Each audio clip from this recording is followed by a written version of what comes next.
നമ്മുടെ ചെറായി പള്ളിപ്പുറം ബീച്ച് പ്രദേശത്ത് ശക്തമായ കടലാക്രമണം ഉണ്ടാ 2 ദിവസം കൊണ്ട് നടന്നുകൊണ്ടിരിക്കുന്നത്.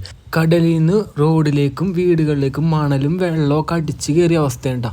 സംരക്ഷണ ഭിത്തിയൊക്കെ ഒരുപാട് തകർന്നു പോയിട്ടുണ്ട് കേട്ടോ. തീരദേശവാസികൾ കൂടുതലും ജാഗ്രത പാലിക്കണം കേട്ടോ. കടൽക്ഷോഭം തുടരുമെന്ന് മുന്നറിയിപ്പുണ്ട് കാലാവസ്ഥാ വകുപ്പിന്റെ ഭാഗത്ത് നിന്ന്. ഏകദേശം 2 കിലോമീറ്ററോളം കടൽക്ഷോഭം നന്നായിട്ട് ബാധിച്ചിട്ട് ഇവിടെ കണ്ടില്ലേ. ഈ റോഡിന്റെ അവസ്ഥ കണ്ടാൽ നമുക്ക് മനസ്സിലാവും.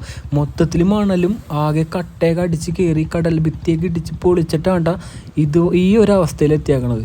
ഇതിലെ ബൈക്കായിട്ട് വന്നവർ കൂടുതലും ശ്രദ്ധിക്കണം കേട്ടോ. കൂടുതലും തെന്നി അടിച്ച് വീഴാനുള്ള ചാൻസ് ഉണ്ട്. നമുക്ക് ചെറുതായിട്ടൊക്കെ ഒന്ന് തെന്നി പതുക്കെയൊക്കെയാണ് നമ്മൾ പോയത്.